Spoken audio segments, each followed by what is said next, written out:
A ka programe të veçanta për fëmijët që janë në situata shumë të vështira, si në varfëri ose në dhunë familje? Po, në Bashkinë e Lezhës ka disa programe. Shërbimi social, drejtoria punë, të cilën tashmë kam hyrë në vitin 6 po e drejtoj, i kemi zgjeruar shumë shërbimin të programet.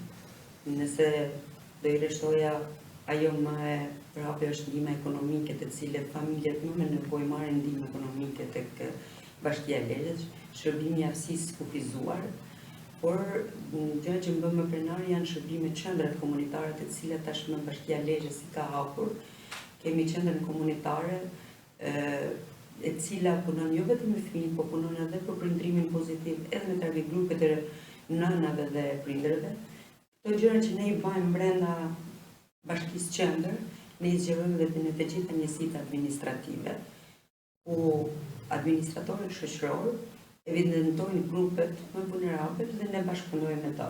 Njësia mbrojtjes fëmijëve punon ngushtësisht për mbrojtjen e fëmijëve dhe të drejtat e tyre në të gjitha shkollat, me tërheqjen teknike, në gjitha institucionet që operojnë në territorin e Bashkisë Lezhës, jo vetëm për fëmijët në mbrojtje, por siç e thash edhe për të bërë takime me prindrit. Dhe sfumin e qendra jonë komunitare po zhvillon, po bëjmë më shumë lëvizje në njësitë administrative nëpërmjet shkollave, takime me prindrit, për psikologët tanë dhe punojësit social, të dhanë cilë trajnime shpërndrimi pozitiv i tyre.